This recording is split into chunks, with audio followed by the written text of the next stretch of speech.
Welcome po ulit mga kasabong sa bagong episode natin ngayon dito po sa AG Gamefowl TV. Ang pag-uusapan po natin ngayon ay tungkol po sa rainy season. Ito po yung sunod-sunod na pagbuhos ng malalakas na ulan sa ating mga manukan at kung ano ang epekto nito sa ating mga alagang manok. Ang mga manok po in general ay likas na hindi hiyang sa sobrang pagkabasa ng tubig lalo na kung ito ay hindi matutuyo agad. Mabilis pasukin ng lamig ang katawan nila kung lubusang basa na ang mga balahibo dahilan upang sila ay ginawin o yung tinatawag na hypothermia. At kung hindi naman sila mamatay sa sobrang lamig, hihina ang kanilang immune system at sari-saring sakit ang maaaring magsamantala, dumapo at magpahamak sa kanila. Mga kasabong, marapat po lamang na lagi tayong alerto at handa sa pagdating ng panahon ng tag-ulan sa ating mga manukan. Maraming klaseng sakit ang nag-aabang sa basang paligid, lalo na sa basang lupa na pinamamahayan ng samot-saring mga mikrobyo tulad ng bakterya, viruses, mycoplasma, molds, fungi, coccidia at malaria, kung saan dumadami at nabubuhay ang itlog ng mga lamok at maging mga itlog ng samot-saring mga intestinal worms o bulati na maaari nilang makain galing sa basang lupa. Sa panahon pong ito, lalo na po kung yung ulan ay may kasamang malakas na hangin, ang mga sisiw na nakalabas na sa brooder o yung mga sisiw na 1 to 3 months old ay dapat nasa isang confined ranging pen. Ito po yung lugar na kung saan hindi pinapasok ng hangin, hindi pinapasok ng lamig at ng ulan. Ang mga manok naman po na nasa open range na, ito po yung mga 4 to 6 months old, ay dapat po may mga silungan at hapunan kung saan hindi sila nababasa at hindi sila nabubog sa hampas ng hangin. Sa mga ganitong pagkakataon, sila ay dapat na suportado ng mga suplementong inihahalo sa tubig o di kaya sa kanilang pagkain para lalong lumakas ang kanilang immune system at maging matibay at malusog ang kanilang buong pangangatawan sa patuloy na pag-absorb ng mga bitamina, mineral, amino acid, electrolytes at pati na rin ang mga probiotics. Malaking bagay rin po ang pagbigay ng mga preventive water-soluble antibiotics na inihahalo sa tubig inumin kahit mga twice a week para makaiwas sa mga mababagsik na bacterial infections na maaring umubos o di kaya sumira sa inyong mga alaga. Ang mga batang manok po na malulusog kahit pa po sa panahon ng tag-ulan ay may malakas na immune system na kayang paglabanan ng anumang sakit na maaaring dumapo sa kanila. Yung mga manok naman na nasa cold walks ay kadalasang iniiwanan lang sila na nakatali at doon na rin sila umahapon kung bahagya lang ang lakas ng ulan at ng hangin. Ngunit sila ay dapat na ilipat sa kulungan o sa hawla kung matagal at malakas ang buhos ng ulan at hampas ng hangin, lalo na sa bandang gabi. Ang mga manok rin po na nasa cold walks ay magandang mabigyan ng mga multivitamin mineral supplements. Ito po yung tablet form at least twice a week para lumusog ang kanilang katawan at mapaglabanan ng masamang panahon. At yun naman po mga manok na nasa tamang edad na ay dapat na mapurga ng 2 hanggang 3 beses sa panahon ng tag-ulan upang mapaglabanan ng pagdami ng bulate o yung tinatawag na intestinal parasites sa kanilang digestive system. Sa mga ganitong panahon din po ng tag-ulan na dapat kayo ay laging handa sa mga gamot na makakatulong na sumagip sa inyong mga alaga kung sila ay magkakasakit, lalo na kung ang inyong mga manukan ay malayo sa bayan o sa mga poultry supplies. Ugaliin din po na laging linisin ang kapaligiran at ang mismong manukan sa ganitong panahon. At syempre, huwag pong kalilimutan ang pagbabakuna laban sa mababagsik na mga peste at iba pang mga sakit na mahirap gamutin bago po dumating ang tag-ulan.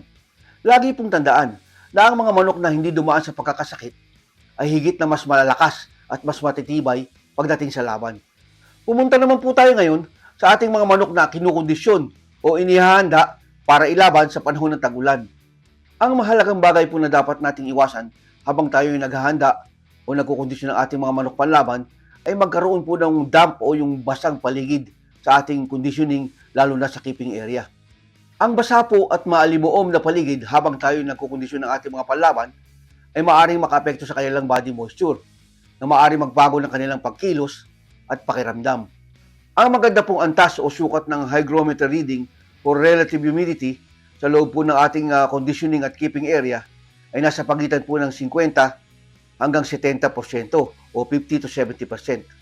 Sa ganito pong sukat o reading ng relative humidity sa loob po ng ating conditioning at keeping pens ay maaari nating ma-maintain ng maayos ang moisture level ng ating mga manok. Ang mga devices o mga bagay naman po na maaari makapag-control ng humidity o ng moisture sa hangin sa loob ng ating mga pens ay tinatawag na mga humidifiers o dehumidifiers At minsan pwede rin yung air conditioning na nakakapag-control ng moisture. Ito po yung ginagamit sa mga malalaking farms.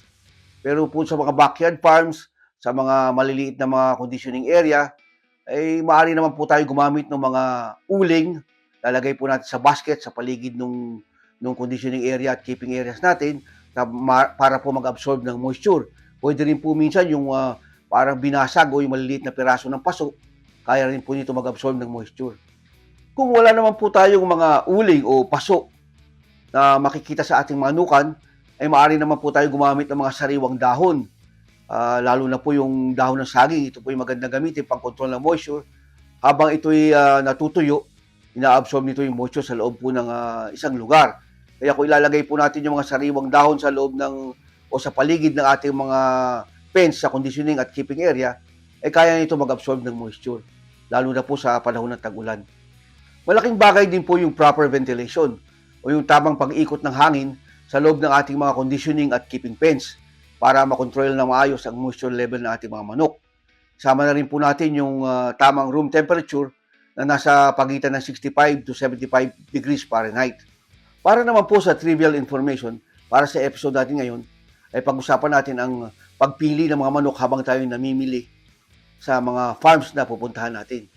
Kung tutusin po, iba-iba po ang mga patakaran o mga rules kapag tayo pumupunta sa mga farm at namimili at pumipili ng ating mga manok na bibilin. Meron po mga farms na maluluwag na pumapayag sila na magbitaw habang tayo namimili para makita natin yung talagang gusto natin. Meron din naman mga farms na masasela na kadalasan ito po yung mga malalakit, magagaling na mga farms na ayaw na nila nagbibitaw at nakakahiya namang mamilit dahil siyempre alam mo pag magaling ang mga manok nila, hipo lang at saka tindig alam na. Kaya minsan ayaw na nila magpabitaw. Nung ako po active pa sa sabong at nasa Pilipinas pa, marami pong nag-iimbita sa akin na nagpapasama, lalo na pag namimili sila ng mga manok sa mga farms. Nakikiusap sila na tulungan sila mamili ng mga battle cocks nila na gagamitin sa mga derbies. Pinauunlakan ko naman po sila. At ganun nga ay nakakatagpo tayo ng mga farms na masaselan at dahil magagaling ang mga manok at magagaling ang mga palahi nila, hindi na sila nagpapabitaw. Tayo naman, siyempre nakakahiya naman din mamilit. Ang ginagawa po namin noon, kasama ko po yung kapatid ko si Jimmy na magaling din at mahusay din pumili ng manok. Nagpapaalam po kami doon sa farm na bibila namin na kung pwede kami magdala ng catch cock, yung pong dummy cock na nabibili sa poultry supply. Gagamitin po namin to para subukan na at makita yung mga kilos ng manok kahit na hindi na po ibitaw. Habang naglalakad po kami sa cord area at namimili ng mga manok sa cord walks, titingnan po namin yung mga maganda ang bikas, tapos hihipuin namin yung mga katawan kung maganda ang hipo at maganda ang tabas ng katawan, maganda yung kulay na gusto namin. Yun po magpapaalam na po kami gamitin yung catch cock. Kapag nag-catch cock po kayo, siguraduhin nyo na huwag po mababatak yung tali at ma-damage yung binti ng mga manok. Kailangan nasa bandang gitna. Ibitin nyo po yung catch cock sa ere at tingnan nyo po kung liliparin niya agad at magpapakawala siya ng palo na walang kapit. At yung makikita nyo po yung mga paa na unat kapag pumalo, ay sapat na po ito para malaman na yung manok ay may kilos. Hindi ko na po kailangang makita ang bitaw niyan. Kapag nakita namin na pumitik na maganda, walang kapit, at maganda ang unat ng paa, pwede na po sa panlasa namin yan. At isa pa po, kapag tinapatan nyo po siya ng catch cock sa bandang likod niya sa itaas, makikita nyo po na iilag siya, mag-weave siya papunta sa kanan o sa kaliwa. Minsan maganda pa yung umaatras. Malalaman nyo na rin po na alerto yung manok at hindi basta-basta magpapatama. Kaya yan po ang ginagawa namin kapag namimili kami ng mga manok sa farm na hindi na pumapayag magbitaw. Malaking bagay po ang gumamit kayo ng catch cock. Yung pong dummy cock na mabibili sa poultry supply. Kahit po maganda ang sukat, maganda ang bikas, maganda ang hipo ng manok, maganda ang kulay, pero kapag kinatch cock nyo po naglalakad lang at humahabol lang pero hindi nag-a-attempt pumalo. Kapag tinapatan nyo ng manok ng catch cock sa likod na hindi masyadong nagsa-sidestep, hindi umiilag ng maayos, hindi na po namin pinipili yun. At pupunta naman kami sa susunod na cord walk. Kapag nagustuhan namin, kukunin namin yung wing band number, yung leg band number, pati na rin yung markings kung meron, tatandaan namin yung markings, isusulat namin sa isang papel, tapos punta na naman sa isang code area, hanggat makabili na kami ng tamang manok na kailangan namin. Paalala rin po na kapag pupunta kayo sa mga malalaking farms para mamili ng mga manok, susunod kayo sa mga panuntunan o mga regulasyon nila sa farm, lalo na po sa pag-disinfect. Kailangan po malinis kayo at libre kayo sa kung anong mga daladalang sakit o mga infectious disease na maaari yung mapulot sa daan at madala sa kanilang mga farm. Kaya kailangan po, susunod po kayo ng maigi sa kanilang mga patakaran para po maganda ang usapan. Kapag nakapili na po kayo at nabili nyo na ang mga manok na gusto nyo, ay huwag nyo po kalilimutan na itanong sa mga handlers o sa mga caretakers doon sa farm kung ano yung mga kasalukuyang maintenance feeds at maintenance medications na ginagamit nila, yung po mga hinahalo na mga gamot at supplements sa tubig o sa pagkain na kasalukuyang ginagamit nila. Hindi nyo po ito babaguhin sa loob ng ilang linggo o hanggang isang buwan para wag po sila manibago pagdating sa farm nyo. At maaari nyo naman po itong baguhin gradually o dahan-dahan at ibigay na yung mga gusto nyong pagkain, mga gusto nyong gamot sa paglipas na mga ilang linggo o isang buwan. Maraming salamat po ulit mga kasabong sa pagpanood ng episode natin ngayon dito po sa AG Game Fowl TV. At huwag po kalilimutan na lagi mag-like, share, and subscribe. At i-follow nyo rin po ako sa AG Game Fowl Facebook. At doon ko po sasagutin ang mga inyong katanungan sa comment section.